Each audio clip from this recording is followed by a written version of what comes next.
Viral মালেক মামার সেই ভাপা পিঠা আমি নিজে ট্রাই করেছিলাম এবং খাওয়ার পর আমার মধ্যে যে ফিলিংস তৈরি হয়েছিল সেই ফিলিংস দিয়েই আমি এই পিঠাটা বানিয়েছি।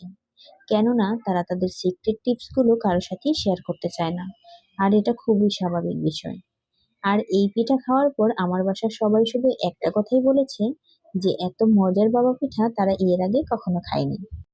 শাহী স্বাদের এই ভাপা পিঠা বানানোর জন্য আমাদের কিছু উপাদান লাগছে। আর সেগুলো হচ্ছে, কিছু কিশমিশ নিয়েছি, নিয়েছি কিছু মাওয়া, মাওয়া না থাকলে গুঁড়ো দুধও ব্যবহার করা যাবে। নিয়েছি কিছু বাদাম কুচি, এখানে 3 রকমের বাদাম আমি কুচি করে নিয়েছি, চাইলে যে কোনো এক রকমের বাদামও ব্যবহার করা যেতে পারে।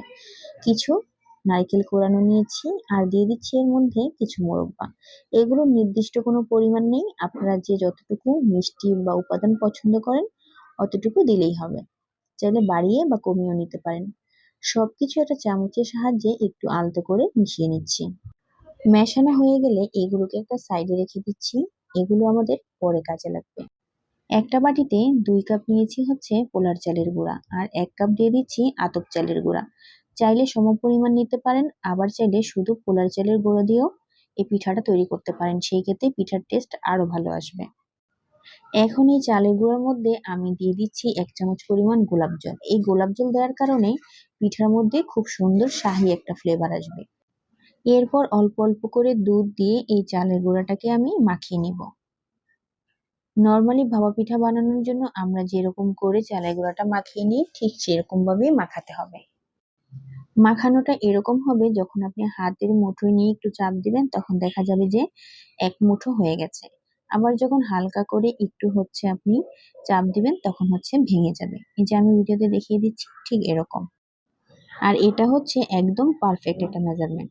আপনি এইভাবে যদি দুধটা চালের গুঁড়ার সাথে মিশান, সেই ক্ষেত্রে পিঠাটা হবে একদমই সফট। দুধ বেশি বা কম হওয়ার কোনো সুযোগ থাকবে না। এখন এই মিশ্রণটাকে আমাদের একটা চালনির সাহায্যে চেলে নিতে হবে।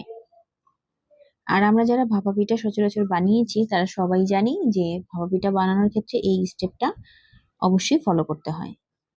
সবগুলোই চালা হয়ে গেছে। এখন এই চালের গুঁড়োর মধ্যে আমি যে বাদাম আর মাওয়ার মিশ্রণটা বানিয়ে রেখেছিলাম সেটা দিয়ে একটু হালকা হাতে ভালো করে মিশিয়ে নিতে হবে।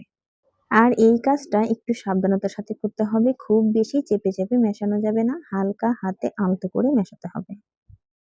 মেশানো হয়ে গেছে। এখন এই পিঠাটাকে স্টিম করার জন্য আমি এখানে একটা স্টিমার নিয়েছি। আমি বিগ সাইজের একটা পিঠা বানাবো, এই জন্য এত বড় একটা স্টিমার নিয়েছি। আপনারা যদি ছোট ছোট করে পিঠা বানান, সেই ক্ষেত্রে ছোট করে বানালে এই পিঠাগুলো আরো বেশি সুন্দর হবে। এরপর অর্ধেক পরিমাণ চালের গুঁড়ো আমি একটা লেয়ারে বিছিয়ে দিচ্ছি, আর মাঝখানে কিছু গুড় আর হচ্ছে নারকেল দিয়ে দিচ্ছি। এরপর বাকি চালের গুঁড়োগুলো দিয়েও আমি দ্বিতীয় লেয়ারটা দিয়ে দিচ্ছি। এরপর উপরে যে কাপড়টা আছে সেটা ভালো করে মুড়িয়ে ঢাকনা দিয়ে ঢেকে স্টিম করে নিব।